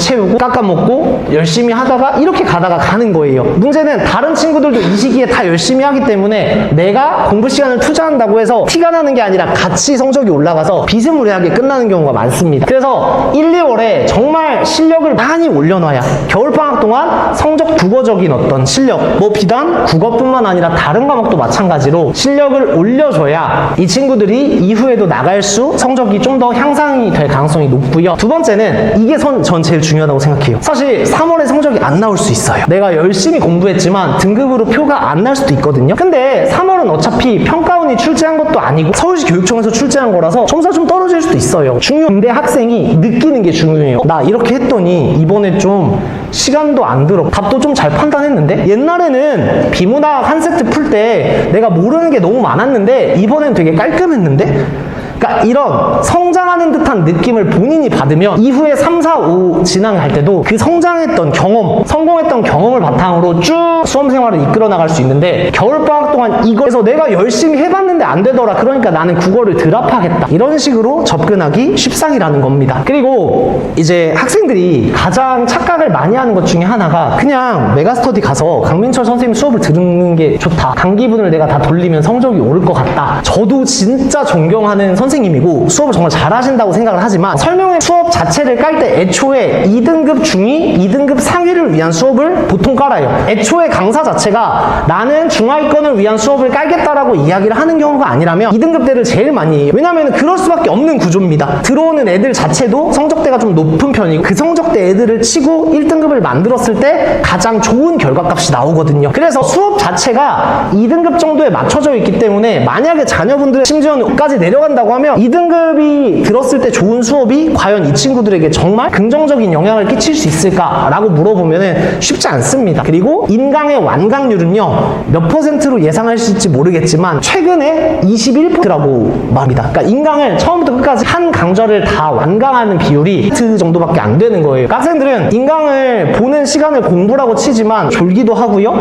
틀어놓기도 하지만 아예 안 보는 학생들이 훨씬 더 많다는 거죠. 막상 시작을 해도 교재만 사두고. 그래서 그런 부분들이 있기 때문에 겨울방학 때 국어를 인강으로만 처리를 하는 건 굉장히 어려운 일이지 않을까라는 생각을 하고요. 그래서 저는 일단 연간 커리큘럼이 이렇게 짜여져 있습니다. 1, 2월에는 수능을 보는 눈을 뜬다, 시선이라는 이름으로 1, 2월 동안 수업을 평가원은 어떤 코드를 가지고 있고 어떤 식으로 문제를 만드는지, 그리고 수능이라는 시험을 준비하기에 가장 기초가 되는 능력들, 독해, 문제 해결 능력, 사고력 같은 부분들에 초점을 많이 맞추고요. 사실 국어기 때문에 문장을 읽고 해석하는 것들, 문장의 논리적인 정합 같은 것들에 좀 더 초점을 맞추고요. 그 다음에 3월이 되면 이제 어떤 식으로 핵심 기출, 너무 쉬운 기출문제가 아니라 좀 적정한 난이도의 기출문제들을 보면서 어떤 식으로 정말 수능에서 내가 해나갈 수 있을지를 하고요. 그리고 나서 4월엔 저희 한 달 쉽니다. 4월에는 내신을 열심히 준비하는 그 기간으로 두고 수업이 중지가 됐다가 5월이 되면 다시 이제 원래 하던 체화 수업을 이어서 나가는데요. 이때는 이제 EBS 수능 특강 플러스 6평이 같이 들어갑니다. 6월 모의고사를 잘 준비하게끔 EBS에서 중요한 소재들 가져다가 수능식으로 어떻게 접근하면 될지 또 진행을 하고요. 7, 8월 시즌에는 이때는 이제 내신이 없는 시기잖아요. 기말이 끝났으니까. 그래서 이때부터는 고난도 지문들, 그리고 비문학 같은 경우에 리트, 이런 법학 적성 능력 시험 기출 지문들이랑 수능 완성을 가지고 이제 9월 모의고사 준비하고요. 마지막 파이널은 9월부터는 이제 사설 모의고사들, 한수, 이감이라고 이제 제일 컨텐츠로는 괜찮다고 생각하는 회사들의 이제 사설 모의고사, 파이널 모의고사를 돌아가면서 학생들이 가장 안정적인 성적을 만들 수 있게끔 수업을 진행할 예정입니다. 네. 그래서 저는 이렇게 수능 국어에 대해서 말씀을 드렸고요. 제가 사실 몸이 너무 안 좋아가지고 마스크도 쓰고 오기 전에 주사를 맞고 오긴 했는데, 네, 뭔가 막 제가 약간 땀도 흘리고 이래서 보시는데 불편하지 않았을까라는 생각이 들고요. 혹시 궁금하신 부분들이 있으면은 말씀해 주시면은 답변해 드리도록 하겠습니다. 혹시 있으실까요? 네, 없으시면 저는 여기까지 하도록 하겠습니다. 감사합니다. 혹시 여기 정시를 노리고 계시다 있으세요? 출시 쪽 보고 계시죠? 저희가 드린 자료집에 수능 최저가 있는데 이따가 말씀드리겠지만 예를 들어 2합 5 이런 게 있잖아요. 근데 아이들이 처음부터 그 두 개를 맞추려고 하거든요. 그러니까 이제 어떤 분들이 있냐면 한 1월달, 2월달부터 우리는 국어랑 영어로 맞출 거야, 우리는 뭐 수학하고 영어로 맞출 거야, 뭐 수학하고 탐구로 맞출 거야 라고 하는데 이게 다 깨져요. 그렇게 이제 핏하게 맞춰서 그거를 딱 맞춘 애를 본 적이 없어요. 진짜 딱 한 명만 그걸 맞췄고, 그래서 최저 과목을 세팅을 하실 때는 지금 제가 시작했다고 하고 말씀을 드리면은 꼭 플러스 1을 하셔야 됩니다. 예를 들어 2합 5다 그러면은 3개 과목을 준비를 하시는 게 맞아요. 아까 설명드린 것처럼 N수생이 18만 명 들어오잖아요. 무조건 등급은 밀리게 되어 있어요. 그러니까 얼마 전에 이제 저희 학원 조교 친구 중에 한 명이 신장고에서 전교 3등 하던 친구였어요. 근데 신장고 1학년, 그러니까 전교 1등, 전교 2등, 전교 3등이 있을 때 전교 1등은 제가 알기로는 연대 쪽을 붙었다고 보고 있고, 연대. 그리고 전교 2등이 한양대였어요. 한양대였고 전교 3등이 이제 경희대, 한의대 이렇게 찍었거든요. 이제 이제 한의대는 원래 엄청 빡세잖아요. 그렇죠? 메디컬 쪽에 빡센 편에 속하는데 이 친구가 이제 국어, 수학, 영어, 그리고 과학 이렇게 있을 때 수학으로 이제 원래는 세 과목 합 4가 나왔어야 됐을 거예요. 아마 4 아니면 5가 나왔어야 될 거예요. 수학이 원래 1이 나왔대요. 그리고 영어도 이제 1로 맞춘 거예요. 그러면은 하나만 2등급 찍으면 되잖아요. 근데 국어가 사실 애매했던 거예요. 그래서 과학으로 맞춘 거예요. 과학으로 맞췄는데 뭐 하나가 2인가 3인가 떴는데 중요한 건 당일날 수학이 1이 안 뜬 거예요. 얘는 수학이 제일 자신 있는 친구였는데 근데 아주 운이 좋게 국어를 끝까지 가져갔거든요. 그래도 혹시 모르니까 하고 국어가 그날 1이 나왔어요. 얘는 국어가 1이 나온 적이 없던 애예요. 이게 무슨 말이냐면 최저는요 극상위권 애들도 자기 뜻대로 안 돼요. 내가 뭐 3등급 맞추고 싶다고 딱 그날 3이 뜨고 열심히 하면 되고 이게 아니거든요. 알잖아요. 우리 인생 뜻대로 안 들어가잖아요. 절대로. 그래서 무조건 과목은 플러스 1이 기본입니다. 플러스 2는 좀 오버할 수 있고요. 근데 한 6월이나 9월 정도 가잖아요. 그럼 그때쯤 되면 핏하게 가야 돼요. 대충 각이 나오거든요. 딱 봤을 때 내가 과목을 2개로 좁혀서 좀 들어가야 되겠다. 그러면 이제 이것만 나머지 시간 동안 뭐 하자. 약간 이런 느낌으로 좀 가셔야 된다라는 거고요. 제가 이제 수학하고 영어를 좀 짧게 갈게요. 저도 다음 파트에 이제 상담이 있어가지고 이게 제가 이 지역에서 조금 학원 운영을 좀 오래 하면서 느낀 게 뭐냐면 뭐 지역을 이렇게 제가 이렇게 폄하하는 건 아닌데요. 아이들이나 학부모님들이나 너무 학원에 위탁을 해요. 그러니까 일단 내가 어떻게 해야 될지 알고 학원을 판단하는 느낌이 아니라 학원에서 잘해주겠지. 그러니까 이런 느낌으로 좀 기준을 잡고 가시는 것 같거든요. 제가 오늘 포인트는 강사나 학원이 아니라 뭘 알아야 된다 그랬죠? 방법을 좀 알아야 된다라고 가져왔어요. 여러 가지 사례가 있어. 한 고2 때쯤 되면은 오랫동안 한 학원을 다녔어. 근데 등급대가 올라갔다 떨어졌다 왔다 갔다 하는데 막 올라가는 것 같지는 않아. 근데 애는 학원에 굉장히 오래 있죠. 수학학원은. 3시간, 4시간 있다 오고 뭐 윈터스쿨 때나 특강까지 보내고 뭐 이것저것 하는데 점수가 잘 안 올라요. 과외를 하는 친구들도 있어요. 과외하는 친구들은 학원 하다가 안 돼가지고 과외로 하거든요. 사실 과외로 바꿨을 때 등급이 오를까요? 거의 99 안 오릅니다. 이유가 뭘까요? 이거는 뭐 수학 말고 영어에서 좀 더 두드러지긴 하거든요. 일단은 강도가 안 나와요. 일단 선생님이 몇 시간이 지나고 집에 가야 되죠. 2시간에서 3시간 지나면 집에 가야 되잖아요. 그러니까 애들이 뭔가 못했을 때는 남겨서 시키기도 하고 좀 더 보완을 좀 해줘야 되는데 물리적인 좀 제약이 있는 거예요. 그래서 한 학생은 영어 쪽을 잠깐 얘기하면은 단어를 외워야 되는데 완벽하게 안 해왔어요. 근데 이 선생님은 가야 돼. 그럼 다음에 잘 해와. 이거를 한 6, 7개월 동안 한 거예요. 점수가 안 나오죠. 그러니까 달리기로 따지면은 10바퀴는 기본적으로 뛰어야 대회에 나갈 수 있는데 맨날 한 바퀴만 뛴 거예요. 그러다가 다음에 너가 혼자서 2바퀴, 3바퀴 더 뛰어. 근데 귀찮고 힘들죠. 안 뛰죠. 나중에 실전에 가면 어떻게 되죠? 못 뛰죠. 절대. 그리고 실제로 이게 너무 이제 대치동도 마찬가지인데 대치동 하면 좀 이미지가 좋잖아요. 이거는 좀 편집을 좀 해야 될 것 같은데 어떤 학교에 한 전교 2, 3등짜리 친구가 있었어요. 이 친구가 이제 대치동 쇼핑을 되게 좋아했어요. 그래서 수능으로 이게 수능이 아니라 수능 최저를 따려고 대치동으로 간 친구인데 일단 대치동으로 간다는 거는 뭐를 좀 버릴 생각을 해야 돼요? 이동 시간. 그쵸? 그건 어쩔 수가 없죠. 대치동이 다 잘할까요? 아니면은 잘 못하시는 분들도 있을까요? 못하시는 분들이 저는 90이라고 생각이 들어요. 좀 위험한 발언이긴 한데 제가 대치동 출신이니까 얼마나 많은 강사들이 대치동에 들어와서 그렇게 그냥 한 1, 2년 만에 사라지는 걸 많이 봐왔거든요. 그러니까 거기는 강사들이 좀 잘해보고 싶은 사람들이 들어오고 사실상 대치동 윈터스쿨도 지방 애들이 많이 와요. 정작 대치동 애들은 거기 안 가요. 그래서 좀 포장은 많이 해놨지만은 수능에 대한 이해도가 좀 떨어지는 분들이 좀 많아요. 특히나 수학도 마찬가지예요. 예를 들어서 내신 시험 같은 경우에 여기 학생들 좀 있으니까 알 텐데 내신 시험은 어때요? 어느 정도 암기로 커버가 가능하잖아요. 근데 수학은 그날 가서 그날 자기가 아이디어 떠올려서 그날 사고력으로 풀어야 되거든요. 그러니까 무슨 말이냐면은 완전 그냥 해설지를 계속 알려줘봤자 아이는 혼자 그걸 떠오르지 못하는 거예요. 다음 걸 보시면 이런 거예요. 영어도 마찬가지예요. 딱 수업을 딱 들으면은 들을 땐 이해가 돼요. 근데 막상 자기가 혼자 아이디어를 딱 떠올려가지고 문제를 풀려고 하면 안 되는 거예요. 보통 어떤 아이들이 그러냐면 학원에 돈 받던 애들. 특히나 과외는 더 심해요. 왜 더 심하죠? 모를 때 자기가 고민해봐야 바로 알려줘요. 바로바로 알려주잖아요. 그렇죠? 이건 저거야, 이건 저거야. 이게 되게 효율적인 것 같은데 수학에서는 정말 쥐약입니다. 그래서 두 가지로 나뉘거든요. 애초에 어떤 문제를 봤을 때 아이디어가 딱 떠올라야 돼요. 어떤 개념을 활용하면 되겠다. 또는 개념이 하나만 활용되는 게 아니라 여러 개 활용되는 게 있거든요. 그럼 그런 게 연결이 좀 돼야 되는데 어떤 애들은 첫 번째 아이디어는 떠올랐어. 이 개념을 활용하면 되겠다. 근데 그 다음 챕터로 못 나가는 거예요. 뺑뺑 도는 거죠. 원인은 여러 가지가 있죠. 뭐 개념이 부족하다, 또는 혼자 고민하는 시간이 부족했다, 뭐 연습 문제 풀이가 좀 부족했다, 아니면은 뭐 여러 가지가 있겠죠. 그쵸? 근데 중요한 거는 자기 혼자 풀어보는 시간이 되게 중요하다라는 거.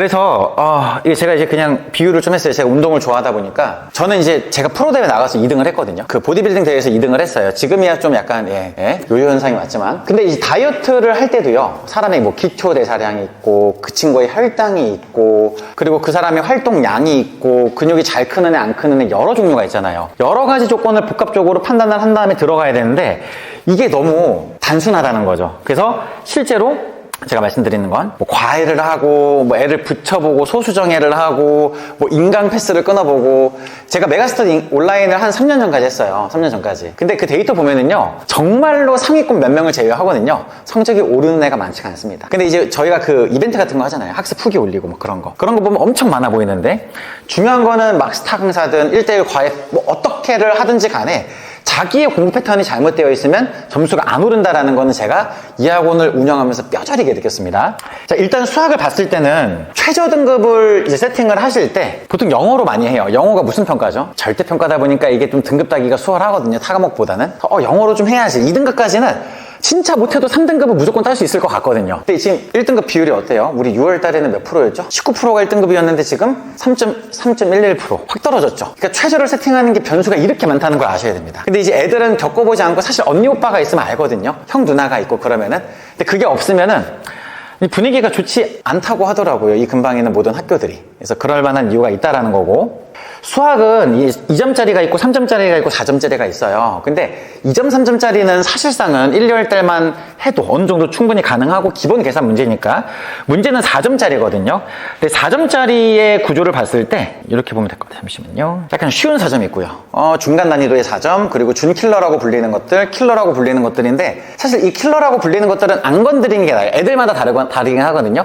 내가 1등급 안에 들어가고 싶다 그럼 얘까지 좀 치려고 노력을 하는 게 맞고요. 그게 아니라 나는 2, 3등급만 받으면 돼 그러면은 요 구간을 잘 처리를 해야 돼요. 2점, 3점은 당연한 거고요. 근데 요 구간까지는 사실 여기 준킬러 말고요, 여기까지는 제가 봤을 땐 가능하다. 근데 만약에 못한다면, 우리 애가 막 3, 4등급이 뜬다면 그건 뭐 때문이라고요? 공부하는 방법에 문제가 있다. 밸런스를 짜거나 뭐 그런 것도 좀 문제가 있는 거죠. 그래서 일단은 좀 약간 제가 말씀드리는 거는 중간 4점짜리 요거를 좀 맞추려는 연습을 좀 하시는 게 뭐 전략적으로 맞다고 생각이 들고요. 수학이라는 과목의 장점이 있어요. 아까 말씀드린 것처럼 확 난이도를 높일 수 있는 과목은 아니에요. 이번에 평가원장 사임했잖아요. 왜 사임했죠? 영어 난이도 실패. 왜 19%에서 왜 3%대로 만드냐. 그래서 저는 좀 문제긴 하죠. 문제긴 하는데 사실 19% 나온 게 비정상이었죠. 저는 쌍방이라고 봐요. 평가원장도 왜 19%를 냈다, 19%가 나오는 시험지를 만들었다가 갑자기 3%로 돼요. 근데 원래 6월, 9월은 가이드라인을 주기보다는요, 거의 실험을 하는 단계입니다. 어떤 정도 난이도로 내야 애들이 적절하게 변별이 되지? 이거를 확인하는 작업이거든요. 근데 우리 아이들의 마인드는 어때요? 6월과 9월 느낌대로 나오겠지? 약간 이런 생각을 좀 한단 말이죠. 일단 학습자는요, 변수를 대비를 해야 돼요. 어찌됐건 간에 우리가 그 변수 대비 안 하고 편하게 가겠다고 조금 1년을 더하고 2년을 더할 수는 없잖아요. 1년을 더했을 때 괜찮을만 하는데, 저는 보통 1년 더하게 되면 2년 하라고 하거든요. 1년 만에 안 돼요. 그래서 보통 요즘은 고3 이제 삼수가 기본이에요, 대치동에서는. 그래서 할 거면 차라리 삼수까지 가가지고 길게 가는 건데, 그것도 기약이 없으니까 웬만하면 그 재학생 때 가는 게 낫긴 하죠. 근데 수학의 장점이 뭐냐면요, 기복이 없어요. 국어 어때요? 몇 교시죠? 1교시잖아요. 그렇죠? 굉장히 기복이 있는 과목이고, 영어도 이번에 지금 1등급 비율이 너무 천차만별이잖아요. 근데 이것도 지금 해석하기 다른 게, 어떤 분들은 영어가 이번에 어려웠기 때문에 내년에는 절대 어렵게 못 낼 거기 때문에 영어가 만만할 거다, 그러니까 이러면 안 된다는 거예요. 이거는 아직 벌어지지 않은 일에 대한 말도 안 되는 예측이잖아요, 비전문가들에 대한. 그래서 어느 정도 보수적으로 전략을 짜는 게 맞다라는 거. 수학은 좀 등급의 어떤 차이가 좀 컨디션 덜 타는 과목이긴 하거든요. 그래서 그렇게 좀 보시면 된다라는 거고요. 일단은 만약에 이제 아이들마다 좀 다르겠지만, 내가 만약에 지금 고2 모의고사 수학을 봤을 때 1등급이 뜬다. 그럼 이 친구들은 수학에 너무 많은 시간을 쏟을 필요는 없고요. 그대로 유지를 하면 돼요. 근데 문제는 이제 2등급 이하, 3등급 이하 이런 친구들 있잖아요. 이런 친구들은 1, 2월 달에 약간 개념을 넣는 게 맞는데, 아이들마다 달라요. 어떤 아이들은 개념이 너무 비어있는 친구들이 있고요. 어떤 아이들은 되게 애매하게 아는 것 같은데 듬성듬성해. 그러니까 조합이 안 되고 좀 펼쳐져 있어. 이거는 선생님하고 조금 잘 상담을 좀 해볼 필요가 있다라는 거죠. 그래서 기출을 좀 1, 2월 달에는 돌리는 게 필요하다라는 거고요. 한 3월 달부터는 실전 문제를 푸는데, 이때부터는 뭐 수능 특강을 활용을 하든 기출을 또 추가적으로 하든, 근데 중요한 건 내신 대비기도 하니까 자기가 혼자 공부하는, 자기가 고민하는 시간이 필요해요. 그러니까 결국 시험장에 가면 누구 혼자 풀어야 돼요? 자기 혼자 풀어야 되거든요. 근데 자꾸 선생님이 풀어주면 자기 혼자 풀려면 또 안 되고, 누가 풀어주면 지금 아마 학생들도 다 알 텐데 영어도 딱 보면 그런 느낌이 있을 거예요. 지금 재원생 2명 왔는데 지금 아유 참 진짜 쟤네들도 말 안 듣는다. 진짜 미치겠어요 진짜로. 예. 그래서 제가 이게 이번에도 한 친구 이제 미간고 친구였어요. 공부를 좀 잘하는 친구고 그래서 제가 신신당부를 했어요. 아니 왜냐면 제가 이제 저는 영어를 작년에 했었거든요. 수능 영어를 제가 했었는데 제가 이 친구는 영어로 만들어야 돼요. 수학은 좀 포기를 했고 그래서 제가 이제 했으면 좋겠다. 영어까지 해라라고 알려줬는데. 기억 안 하겠대요. 본인이 상위권이니까. 그래서 좀 미강 상위권이 맞는지도 모르겠어요. 근데 아무튼 본인이 상위권이니까 자기 멋대로 이제 좀 이렇게 뭐라고 하죠? 원하는 것만. 단어 테스트는 안 보고 근데 독해 수업은 듣고 약간 이런 식으로 한 거예요. 그래서 제가 이거 부모님하고 1시간 상담했거든요. 죄송한데 제가 악담이라고 들으실 수도 있는데 야 안 된다. 안 될 가능성이 99%다. 만약에 된다면 운이 진짜 좋은 거고 야 앞으로 쓸 운은 그때 다 쓴 거다. 이렇게 말씀을 드렸어요. 안 돼요. 예. 절대 안 되고 지금 뭐 결론적으로 제가 어떻게 되는지 모르겠지만은 절대 이번에 이 어려운 시험에서 절대 1등급 못 받았을 겁니다. 그럼 메디컬은 뭐 생각도 못 하고요. 서영고도 생각을 못 해요. 이 친구는. 전교 2, 3등이면 뭐예요? 내년에 이제 수능 최저라든가 저희가 기획을 한 것들을 말씀을 막 드리는데 아이들은 뭐 어떤 애는 어떤 애도 있었지 최저가 2과목이거든요. 근데 뭐 그 2과목으로 딱 그 등급을 맞추겠다 뭐 이런 애들도 있고요. 그거 안 된다고 매번 얘기를 하는데도 그래서 좀 재원생들 제가 힘듭니다. 벽 보고 대하는 느낌이 좀 있을 때가 있어요. 그래서 저는 좀 이렇게 할 것 같아요. 저도 이제 공부를 좀 잘한 편이었기 때문에 일단은 수업을 듣잖아요. 얘들아 이거 수학은 되게 중요해요. 수업을 딱 들으면은요 일단 그날 수업 들은 아이디어는 자기 걸로 만들어야 돼요. 근데 혹시 우리 아이가 당일 복습한다 좀 손들어 보실래요? 그날 와서 그날 복습한다. 일단 그것부터 없죠. 그러니까 복습을 어떻게 하는지도 중요해요. 그러니까 지금 그 EBS의 공부의 왕도라고 아시나요? 거기 보면은 어떤 애는 막 백지 복습을 해요. 처음부터 끝까지 자기가 다 쓰는 거예요. 조금 비효율적이긴 하거든요. 근데 어떤 아이는 뭐 오답 노트를 만들어요. 애들마다 좀 방법이 달라요. 근데 그 친구들 중에 대시동 보냈는데 아무도 없어요. 이번에 뭐 그러니까 애들이 이런 생각이 있어요. 뭐 전국에서 1등 했고 수능 만점자다. 쟤는 나랑 다른 애야. 똑같아요. 약간 머리가 좋을 수는 있겠지만요. 수능이라고 하는 게 IQ 시험은 아니잖아요. 다 똑같거든요. 근데 걔네가 대시동을 다닌 게 아니란 말이죠. 이번에도 보니까 학원 다니지 않았더라고요. 그 뉴스 인터뷰 나온 친구 보니까 그러니까 이제 이런 거죠. 내가 그거를 방법을 모르고 나 혼자 못하겠어. 그래서 도움 받는 거면 오케이인데 마치 학원에 가면 다 될 거라는 착각을 하면 안 되고요. 오히려 본질은 뭐라고요? 공부 방법, 당일 복습하는 거 있잖아요. 복습을 어떻게 할 거냐. 이거는 교과쌤하고 상의를 해야죠. 두 번째, 그걸로 안 끝나거든요. 수학 같은 경우에는 2, 3주 뒤에 풀면 또 까먹어요. 분명히 내가 복습한 거고 문제 풀었던 건데 아이디어가 생각이 안 떠오릅니다. 그러면 다시 깨끗한 새치기 풀어보는 거죠. 근데 애들은 푼 문제 또 풀라고 하면요. 왜 또 풀어요? 저번에 풀었는데 이러거든요. 그런 애들이 꼭 3, 4등급이죠. 1, 2등급 애들은 절대 그러지 않습니다. 검색 한번 해보세요. 어떤 애 보니까 전교 1등인데 무조건 한 문제는 조금이라도 헷갈리면 5번 푼대요. 헷갈릴 때는 정석으로 가는 게 맞습니다. 특히나 지금 1, 2월 달이잖아요. 지금은 정석으로 갈 수 있는 유일한 시기거든요. 그래서 저는 이제 말씀드리고 싶은 게 선생님의 해설을 구경하고 있다. 저는 이 표현 쓰고 싶거든요. 선생님이 내가 알지 못하던 루트를 알려주면 거기에 대한 희열을 느끼는 거예요. 근데 이거는 아이가 떠올린 게 아니라 선생님이 알려준 거잖아요. 이런 식으로 공부를 했다가는 수학은 오르지 않고요. 그냥 관람하고 가는 거죠. 마치 노래 부르는 법을 배우러 가서 노래 불러주는 사람이 노래 부르는 거 보고만 오는 거예요. 자기가 노래를 불러야 되는데 그럼 점수가 오르지 않는다는 거. 그리고 이어서 제가 영어를 좀 설명드릴게요. 영어는 이제 또 제가 할 말이 또 많아요. 영어는.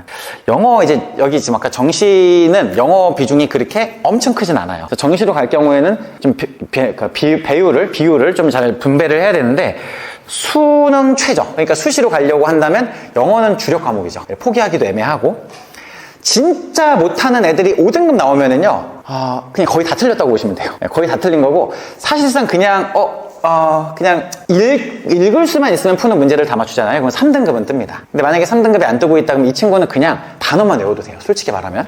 일단은 이런 생각을 했어요. 영어 학원을 어렸을 때 많이 보내지 않나요? 그쵸. 초등학교 때부터 영어 유치원도 있잖아요. 그리고 중학교 때도 뭐 하루 종일 암기하는 것 같고. 이런 생각을 해야 돼요. 어떻게 그렇게 오랫동안 영어 공부를 했는데 해석이 안 되지? 모르는 단어가 왜 이렇게 많은 거야? 표면적인 이유는 뭐예요? 까먹는 거 아니에요? 단어를 외워도 까먹는다. 뭐 공부를 안 했다라고 말하시는 분들도 있겠지만 까먹는 거잖아요. 제가 봤을 때 이것도 방법을 모르는 거예요. 일단은 전반적인 플로우는 이럴 것 같아요. 초등, 중등 때는 뭐 학원을 그냥 다녀도 평가하는 요소가 없으니까 그냥 다니다가 고1, 2 때는 시험 범위가 정해져 있죠. 사실 정해져 있어도 외부 지문이라든가 아니면 단어를 변형시키는 구조가 많거든요. 내신 대비가 잘 안 나오기도 해요. 근데 이때는 범위가 정해져 있어요. 그래도 근데 고3이 되면은 수능 영어는 범위가 정해져 있어요? 안 정해져 있어요? 안 정해져 있어요. 교육과정평가원에서는 범교과라는 말을 써요. 그러니까 이때부터는 또 뭐가 필요해요?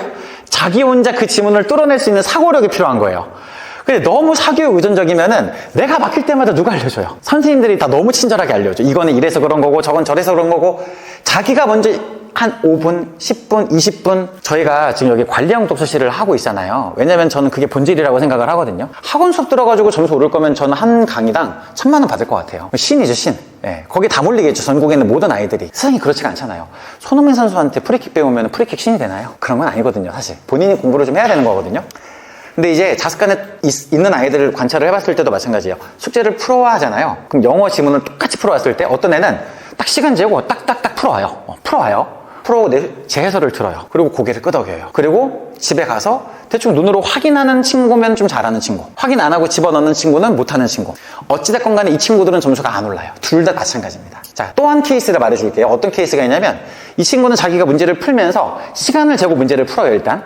아니면 시간을 안 재고 문제를 풀지만 자기가 몰랐던 단어, 자기가 해석이 안 됐던 구간, 헷갈렸던 선지, 내가 왜 여기서 이게 헷갈렸는지를 다 적어와요. 똑같은 숙제를 내도. 그럼 이 친구는 수업 들을 때 밀도가 어떨까요? 제가 한 거랑 비교를 하면서 자기의 사고 과정을 교정해 나가죠. 그러니까 누군가의 수업을 자기가 듣는 게 아니라, 관람하는 느낌이 아니라 내가 했던 거를 교정하는 작업이 되는 거잖아요. 과외를 하더라도요, 이런 방식으로 안 하면요, 결국 남이 하는 거 듣는 거예요. 본질은 한 반에 몇 명이냐, 뭐 어떤 사람이 와서 가르치냐, 그게 중요한 게 아니라 내가 얼마나 준비를, 내 생각을 많이 남겨놓고 그걸 비교해서 수업과 비교 대조하면서 수정할 거냐. 그리고 영어는 가장 중요한 게 뭐예요? 루틴과 강도죠. 사실 루틴이 없고 독해 연습만 하는데 점수가 오를 수가 없어요. 그러니까 제가 단어 암기 안 하고 독해만 푸는 아이들이 있어요. 그럼 어떻게 비교를 하냐면, 달리기 연습 안 하고 축구 대회 나가겠다는 거하고 똑같다. 달리기 연습 안 하고 어떻게 대회를 나가냐. 무조건 단어 공부는 진행을 해야 되는 거죠. 그래서 일단은 뭐 중요한 건 이거죠. 수능 영어 방식. 자, 기존의 시험 범위가 정해진 텍스트를 보는 게 아니라 새로운 지문을 내가 이해할 수 있는 능력이 필요하고, 그럴 거면 평소 공부 방법도 중요하고요. 그리고 수능 영어도 뭐가 필요해요? 스스로 고민하는 시간이 필요합니다. 사실 영어를 틀리잖아요. 그러면 보통 어떤 핑계를 댈 것 같으세요? 해석이 안 돼서요. 단어를 몰라서요. 아니면 유형 얘기를 해요. 제 순서 배열이 약해요. 빈칸이 어려워요. 그게 아니라는 거죠. 처음 보는 지문을 자기가 뚫을 수 있는 능력이 없는 거예요. 왜? 요즘 애들은 지금 도파민, 저도 마찬가지예요. 그렇죠? 유튜브, 쇼츠, 릴스, 인스타 다 어때요? 길게 사고하는 거예요? 아니면 되게 짧아요? 엄청 짧아요. 애들이 텍스트가 한 요 정도만 늘어나도요, 연결이 안 돼요. 앞에 있는 내용과 뒤에 있는 내용이 따로따로 놀아. 그 상태에서 아무리 무슨 뭐 빈칸 풀이법, 순서배열 풀이법 배워봤자 안 풀립니다. 기본이 안 되어 있기 때문에. 그래서 수능 최저에 대한 얘기로 잠깐 돌아가면은요, 기본적으로 딱 맞게 설계하는 거는 지금 시기는 아닙니다. 영어를 뭐 활용한다고 하더라도 영어가 지금 2등급이 떠도요, 이번에 3월 모의고사를 보잖아요. 이거는 재수하고 삼수생이 들어오나요, 안 들어오나요? 3월달 건 안 들어와요. 이건 교육청 모의고사예요. 6월부터 9만 명이 들어오고 9월달에 10만 명으로 1만 명 들어요. 그리고 수능 때는 18만 명 넘어가거든요. 6월달보다 재수생이 2배 더 들어오는 거잖아요. 중요한 거는 지금 너무 핏하게 최저 등급을 맞추는 작업을 할 때는 아니고, 한 2개의 과목을 내가 준비를 최저를 해야 된다 그러면은 3개까지 준비를 하시는 게 맞아요. 그래야지 나중에 안정감 있게 될 수 있다라는 거고요.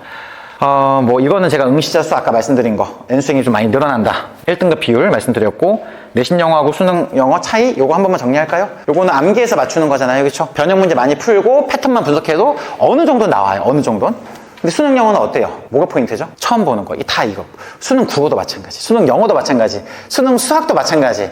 근데 N수생들은 이 처음 보는 텍스트를 이해해서 해결하는 연습을요, 아침부터 저녁까지 매일매일 하죠. 근데 제 학생은 어때요? 아침 학교 가죠. 학교에서 3학년 1학기 때는 수능 공부하면 뭐라고 해요? 그때까지는 그래도 학교 수업 관련된 내용을 하라고 하고요. 대놓고 무슨 뭐 현우진 수업을 펴놓고 뭐 문제를 푼다든가 이러진 못한다는 거죠. 제 학생들은 날리는 거예요, 그 시간. 왜냐면 말씀드렸잖아요. 내신 공부하고 수능 공부는 같아야 달라요? 완전 다르다는 거죠. 그러면 사실 4월달에 시험을 보고요, 보통 5월 5일부터 이제 좀 애들이 텀이 있는데, 그때 공부하는 애들이 있고요, 좀 힘들어가지고 그때 좀 멘탈이 흔들리는 애들이 있어요. 날씨도 좀 포근해지거든요. 그러면 이제 6월달이 되죠. 5월 끝나면 6월이잖아요. 6월달부터 또 무슨 대비죠? 기말 대비. 그리고 3학년 되면은 마지막에 학생부를 챙기겠다고 엄청나게 막 열심히 하려는 애들이 있어요. 그러면 그 사이에 학교 활동도 해야죠. 수행평가도 해야죠. 여러 가지가 있으니까. 그럼 끝나면 몇 월달이에요? 7월달. 7월달부터 여름방학이잖아요. 한 2달 정도 공부를 했어요. 그럼 다 공부할 거잖아요. 9월달에 또 이제 수시 원서를 쓴대요. 애들이 또 한 달 동안 정신을 못 차려요. 그럼 10월달이 넘어가요. 11월달인데 지금은, 그쵸? 네. 시간이 굉장히 빠르게 흘러갑니다. 1, 2월만 지나가면요, 그때부터 엄청 빠르게 흘러가는데, 재수생들은 아침부터 저녁까지 처음 보는 텍스트를 이해해서 해결하는 연습을 매번 그렇게 하는데, 제 학생들은 일주일에 딱 한 번 와가지고 문제를 풀어요. 해설을 들어요. 집에 가서 대충 복습한 연습하고 다시 학교로 가요. 너무 어려운 싸움이라는 거죠. 다시 한번 말씀드리지만 요거를 이겨내려면은 겨울방학 너무너무 중요해요. 그래서 여기서는 핵심 역량이 암기가 아니라 사고력, 추론 능력, 뭐 지문 선지, 근거 매칭 이런 것들이 더 중요하다라는 거. 그리고 점수 안 오르는 친구들의 특징을 제가 완벽하게 다 알고 있습니다. 요 중에 하나는 걸려있게 되어 있어요. 자, 첫 번째, 단어 외울 때 뜻이 여러 가지가 있거든요. 자, 가다라는 말을 할 때 우리 한국말로 앞으로 가다만 있나요? 맛이 가다. 야, 음식이 맛이 갔는데? 야, 정신이 나갔어, 어제. 부모님께서 하늘나라로 가셨어. 이 가다라는 거는 맥락에 따라 다양하게 쓰이죠. 영어는 이게 더 심한 언어예요. 뜻이 여러 가지로 쓰입니다. 근데 아이들이 암기할 때 뭐 위주로 외워요? 딱 첫 번째 단어만. 학원에서도 그것만 테스트를 봐요. 그러니까 제가 좀 강도 있게 얘기를 하면은 고3 때까지 만 단어로 외워도 이런 친구들은 안 돼요. 어차피 두 번째, 세 번째 뜻으로 나면 해석이 안 됩니다. 이거는 꼭 알려주셔야 돼요. 아이한테 뭐 하라고 해야죠? 첫 번째 뜻만 외우지 말고 모든 뜻. 왜냐면 단어장에 있는 다이어는요, 거기까지 수능이 나오기 때문에 정리가 되어 있는 거예요. 그래서 무조건 그건 다 외우라고 해야 되고요. 발음을 몰라. 이게 특히나 이제 영어 하위권 아이들의 특징은 발음을 모르고 실제로 그 한국말 뜻인데 한국말 뜻도 몰라. 근데 외워요. 그럼 전혀 의미가 없다는 거죠. 사실 이건 공부가 아니라 어떻게 보면은 그냥 뭐라고 하죠? 순간적으로 내 머릿속에 집어넣고 쏟아붓고 나오는 거잖아요. 그렇죠? 그러면 절대 독해 능력이 안 는다라는 거죠. 그리고 이제 단어를 외울 때 막 몰아서 암기하는 친구들 있어요. 예를 들어 뭐 학원을 가야 돼. 그러면 한 6시 학원이 있어. 그만 4시 반부터 외우기 시작을 해요. 이러면 암기율이, 이건 논문에 나와 있어요. 10% 미만으로 떨어져요. 무조건 떨어집니다. 그 에빙하우스의 만각곡선이라는 논문이 있거든요. 관련된 얘기가 있는데 거기서는 10% 미만으로 떨어져요. 당일 암기를 해버리면. 그리고 학습 방식도 마찬가지죠. 예문 안 봐요. 자, 우리가 단어 암기하는 이유는 뭘까요? 단어를 암기하려고 하는 거예요? 그 단어를 해석하려고 하는 거예요? 해석. 그러면 그 단어가 쓰인 예문을 봐야죠. 맥락을 봐야 되잖아요. 방금도 가다가 어떤 맥락에서 쓰였는지를 봐야 되는데 안 하는 거예요. 단어만 딱 외워요. 옛날에 학력고사 때는 그게 가능했어요. 1대1 댕해가지고 깜지로 쭉 외운 다음에 가능했습니다. 지금은 불가능해요. 주 1회만 수업을 듣고 강사가 풀어준 거를 이해했다라는 느낌으로 끝내요. 이것도 절대 안 되죠. 복습과 문제풀이. 자기가 복습을 해야 되는데 그 다음날에 있는 수업 때문에 밀려요. 그러니까 방법이 잘못되면은 이거는 성적이 무조건 뭐가 되죠? 정체가 된다는 거죠. 방법에 대한 좀 고찰을 좀 해보셔야 됩니다. 여기는 이제 제가 방금 말씀드린 거를 쭉 정리를 했고요. 요걸 할게요. 예. 틀린 문제를 풀고 틀린 문제가 있잖아요. 저는 사실 여기서 성적이 오른다고 생각을 해요. 어떤 애는 이해했어. 오케이 듣고 딱 들어가는 친구들이 있고, 아니면 그냥 뭐 책장에 좀 짱박아 놓는 친구들도 있고. 근데 좀 잘하는 친구들은요, 집에 가서 해석이 막혔던 문장을 자기 혼자 다시 한번 해봐요. 다시 한번 해보면서 내가 여기 어떤 문장 구조가 부족했나? 아니면 뭐 논리적으로 내가 문장을 연결을 잘 못했나? 어휘가 문제가 있나? 이런 것들을 분석을 자기가 합니다. 헷갈렸던 단어, 이런 것들을 다 정리해요. 그리고 선지에서 어떤 단어가 어떻게 활용됐는지도 복습을 한 번 더 해요. 자기 머릿속에 담는 연습을 한 번 더 해주는 거죠. 그런 상태로 좀 정리를 퉁 치고 다음 학습으로 넘어가는 친구들이 이제 상위권 친구들이죠. 그래서 중요한 거는 수업을 듣는다가 중요한 게 아니라 그 이후에 내가 어떤 루틴으로 할 거냐. 그래서 하다못해 저희 학원은 제가 이런 얘기를 했어요. 고3은 못하는데 고1, 2 애들은 제가 구두 테스트를 봐요. 설명해봐. 이 문장 처음부터 끝까지 나한테 다 알려주고 왜 3번이 아니고 왜 2번인지를 나한테 설명해봐. 애들이 해야 되는 건데 안 하니까. 저는 이제 작년에 그랬다라는 거 참고해 드리고 싶고요. 제가 뒤에 상담이라서 좀 빨리 정리를 하면은요. 여기는 뭐 과외도 문제가 된다. 뭐 2시간 수업 끝나면 선생님이 떠나니까 과외가 정답이라고 생각하지 마셔라. 학원도 마찬가지입니다. 학원의 2시간 수업이 다 끝이라고 생각하시면 안 된다라는 거죠. 그리고 설명을 너무 쉽게 바로 들으면서 혼자 고민하고 싸우는 힘이 길러지지 않으면 오히려 악순환입니다. 과외가 그래서 더 안 되기도 하고요. 자, 좀 정리를 하면요. 제가 마무리로 여러 가지 내용인데 요 내용을 할게요. 저는 좀 루틴이 중요하다고 생각이 들어요. 그러니까 내가 단어를 외우더라도 일주일에 적어도 한두 번은 어떻게 외울 거고 그러면 다이어, 유의어, 뭐 예문, 맥락, 파생어 이런 것까지 내가 밀도 있게 처리를 꾸준히 하냐. 비유를 하는 게 있어요. 2달 동안 운동을 그냥 적당히 꾸준히 한 친구가 있고요. 한 달 운동을 진짜 열심히 하고 한 달 운동을 놓아버린 친구가 있어요. 누가 점수가 잘 나올까요? 누가 더 몸이 좋을까요? 적당히 운동을 꾸준히 한 애가 훨씬 더 좋습니다. 한 달 나버리면 의미가 없거든요. 영어도 마찬가지예요. 한 달 열심히 빡 해도 한 달 대충 나버리잖아요. 갑자기 확 떨어지는 게 영어예요. 그럼 얘는 엄청나게 열심히 안 해도 되니까 좀 꾸준하게 루틴을 좀 가져가면서 안정감 있게 하면 언젠가는 상향곡선이 나온다. 그게 되게 중요하다라는 거고요. 그리고 독해도 그냥 누가 해주는 해설을 듣는 그런 수동적 듣기 구조보다는 내가 혼자 힘으로 고민도 한번 해보고 수업 끝나고 나서 내가 또 해석이 안 되거나 모르는 게 있는지를 체크를 해라. 사실 이거를 선생님하고 논의를 좀 많이 하면 좋죠. 저희 재원생들도 얘기를 해요. 제발 이런 거를 선생님하고 많이 소통을 해라. 심지어 어떤 애는 스케줄로도 같이 잡니다. 일주일 동안 영어 스케줄, 복습 패턴, 그리고 어떻게 테스트 볼 건지 이런 거 있잖아요. 이런 거를 같이 짜기도 해요. 그리고 오답 정리도 본인이 스스로 다시 한번 해봐야 된다는 거. 일단은 이 과정을 학생 스스로 본인이 한다면은 뉴스에 나오겠죠. 이미 지금 전교 1등을 하고 있거나 어딘가 뭘 하겠죠. 근데 잘하는 아이들이 없어요. 그러니까 마치 어떤 느낌이냐면 운동하고 식단 먹으면 몸 좋아지는 거 알아요. 근데 살다 보면 어때요? 그게 쉽지가 않죠. 여러 가지 이유가 있잖아요. 뭐 오늘은 회식이 있고, 오늘은 가족 식사가 있고, 뭐 오늘은 좀 몸에 안 좋고, 여러 가지 이유가 있단 말이죠. 근데 어떤 사람들은 그걸 해내요. 저도 운동할 때는요, 변수를 최소화시킵니다. 예를 들어 냉장고에 먹는 거는 닭가슴살만 이렇게 놓는다든가 환경 설정을 좀 하는 거죠. 근데 중요한 거는 모든 과정을 해낸 학생은 학원이 필요가 없습니다. 솔직히 말하면. 근데 학원은 누구한테 필요하죠? 내가 이거를 혼자 다 못할 경우 누군가의 도움이 필요하고 약간의 강제성이 필요한 아이들이 하는 거라고 저는 생각을 하고요. 이런 강제적인 테스트 강도 이런 것들이 학원에 없고 와서 수업만 듣고 갈 거면 학원의 의미는 없다. 강도가 안 나오면 점수가 안 나올 거니까요. 제가 아까 전에 그 답답한 친구 말씀드렸죠. 정말 많습니다. 특히나 제가 이제 진짜 미강을 이번에 좀 미강이 보니까 1학년이 좀 좋은 것 같긴 한데 자원이 재원생들 보면은 확실히 좀 분위기가 달라요. 근데 저는 항상 미강을 좀 미는 편이었거든요. 왜냐면은 쉬운 학교 가라고 해요. 항상 내신 따는 게 장땡이니까 1등급 뜨면은 모든 게 끝나는 싸움이거든요. 그래서 그 얘기를 해가지고 보시면 될 것 같고요. 일단은 제가 여기까지 정리를 좀 해드렸고, 제가 그 예전에 설명회를 한 내용을 좀 요약해 놓은 영상이 있어요. 그 영상을 제가 한 번 더 발송을 해드릴 거거든요. 그래서 그거 보시고 좀 궁금하신 거 있으면 저희가 말씀드리고, 혹시 본인 혼자 공부하는 게 좀 어렵다 그러면은 저희도 관리형 독서실이 있는데 애들이 공부할 시간이 주말밖에 없다 그래도 관리형 독서실을 좀 보내서 꾸준하게 학습을 하십시오. 주말에 토요일 오전 날려버리고 이런 거 있잖아요. 그런 것도 상당히 큽니다. 1년이 누적이 되면은. 그래서 토요일하고 일요일 시간, 이 시간을 활용하는 게 핵심이다. 이렇게 좀 이해하시면 될 것 같고요. 궁금하신 점 있으면은 끝나고 저한테 질문 주시면 제가 좀 안내를 해드리도록 할게요. 고생하셨습니다.